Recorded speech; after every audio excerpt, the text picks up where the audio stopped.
Olá, meus irmãos, a paz do Senhor Jesus, tudo bem com vocês? Espero que estejam todos bem com a graça do Senhor.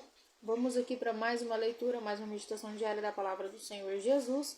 Nós paramos aqui em Gênesis, capítulo de número 47, no seu versículo de número 4, com o tema A Chegada do Pai de José. Lembrando que Gênesis é composto por 50 capítulos e a gente já está aqui entrando na parte final. Nós estamos aqui no capítulo de número 47 já. Vamos aí dar procedência na nossa leitura. Eu quero te convidar para a gente dar continuidade na palavra do Senhor Jesus, na nossa leitura diária. Vamos lá. Que diz assim: Disseram mais a Faraó: Viemos para habitar na terra, porque não há pasto para os rebanhos de teus servos, pois a fome é grave na terra de Canaã. Agora rogamos-te que permitas que os teus servos habitem na terra de Gozém. Então disse Faraó a José: O teu pai e os teus irmãos vieram a ti, e a terra do Egito estava diante de ti, no melhor da terra. Faze habitar o teu pai e os teus irmãos, habitem na terra de Gozém. E se sabes que entre eles há homens capazes, põe-nos por chefes dos pastores de gado. Trouxe José a Jacó, seu pai, e apresentou a Faraó, e Jacó abençoou a Faraó. Então perguntou Faraó a Jacó: Quantos são os dias dos anos de tua vida? Respondeu-lhe Jacó: Os anos das minhas peregrinações são 130. E poucos e maus foram os anos da minha vida. Chegaram aos anos da vida de meus pais nos dias das suas peregrinações. Então Jacó abençoou a Faraó e saiu de sua presença.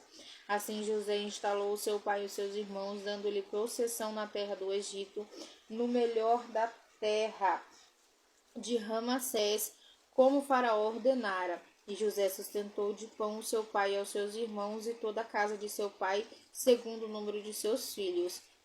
Versículo de número 13. José e a fome. Não havia pão em toda a terra, porque a fome era muito intensa, de modo que a terra do Egito e a terra de Canaã desfaleciam por causa da fome. Então José recolheu todo o dinheiro que se achou na terra do Egito e na terra de Canaã, pelo trigo que compravam, trouxe à terra de Faraó, e trouxe à casa de Faraó. Acabando-se o dinheiro da terra do Egito e na terra de Canaã, vieram todos os egípcios a José, dizendo: Dai-nos pão, porque morreremos na tua presença, porque não há mais dinheiro. Respondeu José: Se vos falta dinheiro, traz o vosso gado, em troca de vosso gado vos suprirei. Então trouxeram o seu gado a José, e ele lhes deu pão em troca de cavalos, de ovelhas, de bois e jumentos, e o sustentou de pão aquele ano em troca de todo o seu gado. Fim daquele ano, vinham a ele no segundo ano e disseram-lhe: Não ocultaremos ao meu senhor o que o dinheiro é acabado. O meu senhor possui os animais, nenhuma outra coisa nos resta diante do meu senhor, senão o vosso corpo e a nossa terra. Porque morreremos diante dos teus olhos, nós como na nossa terra? Compra-nos também a nossa terra em troca de pão, e nós, a nossa terra, seremos servos de Faraó. Darmos semente para que vivamos e não morramos, e a terra não fique deserta. Assim José comprou toda a terra do Egito para Faraó. Os egípcios venderam cada um o seu campo, porque a fome lhe era grave ao extremo. A terra passou a ser de Faraó. E José escravizou o povo de uma outra extremidade da terra do Egito.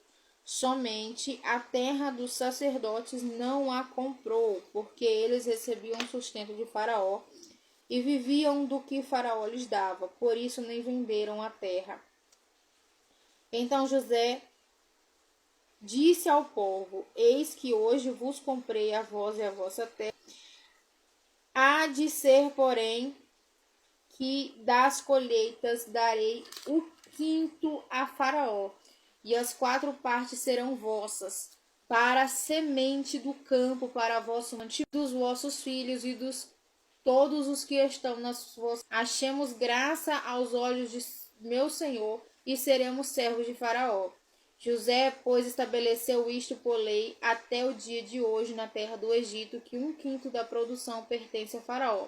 Só a terra dos sacerdotes não passou a ser de Faraó. Assim habitou na terra do Egito, na terra de Gozém. Nela adquiriram propriedades, frutificaram e multiplicaram muito. Jacó viveu na terra do Egito 17 anos e os anos de sua vida foram 147 anos. Aproximando-se o tempo da morte de Israel, ele chamou José, o seu filho, e lhe disse: Se achei graça aos seus olhos, rogo-te que ponhas a tua mão debaixo da minha coxa e usa comigo a benevolência da verdade.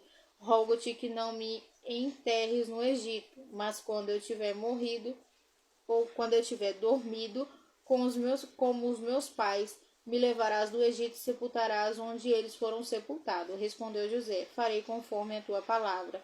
Então lhe disse Jacó: Jura-me. E ele jurou, e Israel se inclinou sobre a cabeceira da cama. Capítulo de número 48. Jacó adoece. Depois dessas coisas disseram a José: Teu pai está enfermo. José então tomou consigo seus 2 filhos, Manassés e Efraim. Disse alguém a Jacó: José, o teu filho, vem a ti. Esforçou-se Israel e se assentou na cama. Disse Jacó a José: O Deus Todo-Poderoso me apareceu em luz na terra de Canaã e me abençoou. E me disse: Eu te farei frutificar e multiplicarei e te farei uma multidão de povos e darei a terra à tua descendência depois de ti em possessão perpétua. Agora, pois, os teus 2 filhos que te nasceram na terra do Egito, antes que eu viesse a ti no Egito, são meus, Efraim e Manassés, serão meus como Rom. A tua descendência, porém, que gerarás depois deles, será tua. No território que herdarem serão contados segundo o nome de seus irmãos. Vindo eu de Padã, morreu-me Raquel no caminho na terra de Canaã, quando ainda faltava alguma distância para chegar a Efrata. Sepultei ali no caminho de Efrata, que é Belém. Vendo Israel os filhos de José, perguntou: Quem são estes? José disse ao seu pai: Esses são os meus filhos que Deus me deu aqui.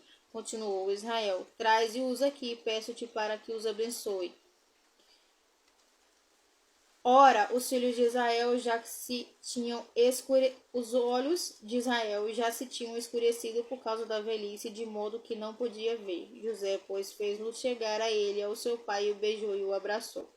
Então disse Israel a José: Eu não esperava ver o teu rosto de novo, e agora Deus me fez também ver a tua descendência. Então José os tirou dos joelhos de seu pai e se inclinou a terra diante dele. Tomou José ambos, o Efraim, a mão direita à esquerda de Israel, e a Manassés com a mão esquerda à direita de Israel, e os fez chegar a ele. Israel, porém, estendeu a sua mão direita e pôs sobre a cabeça de Efraim, ainda era o menor, e a sua esquerda sobre a cabeça de Manassés, cruzando assim as mãos, não obstante ser Manassés o primogênito. Abençoou a José, dizendo: O Deus em cuja presença andaram os meus pais, Abraão e Isaque, o Deus me sustentou desde que nasci até este dia. O anjo me livrou de todo o mal. Abençoa estes rapazes, seja chamado neles o seu nome. O nome de meus pais, Abraão e Isaque, multipliquem-se abundantemente no meio da terra. Vendo, pois, que seu pai punha a mão direita sobre a cabeça de Efraim, foi-lhe isso desagradável, e tomou a mão de seu pai para mudar a cabeça de Efraim para a cabeça de Manassés. Disse José ao seu pai: Não assim, meu pai, este é o primogênito, põe a tua mão direita sobre a cabeça dele. Seu pai, porém, recusou e disse: Eu sei, filho meu, eu sei. Também ele será um povo, e também ele será grande. Contudo, seu irmão menor será maior do que ele, e a sua descendência será uma multidão de nação. Assim os abençoou naquele dia, dizendo: Por vós Israel abençoará e dirá: Deus te faça como Efraim e como Manassés, e pôs Efraim diante de Manassés. Depois disse Israel a José: Eis que eu morro, mas Deus será convosco e vos fará tornar a terra de vossos pais. E eu te dou um pedaço da terra a mais de teus irmãos, o qual tornei a minha mão espada e com meu arco das mãos dos amorreus. Capítulo de número 49. Jacó abençoa os seus filhos. Depois chamou a Jacó e aos seus filhos e disse: Ajuntai-vos para que vos anuncie que vos há de acontecer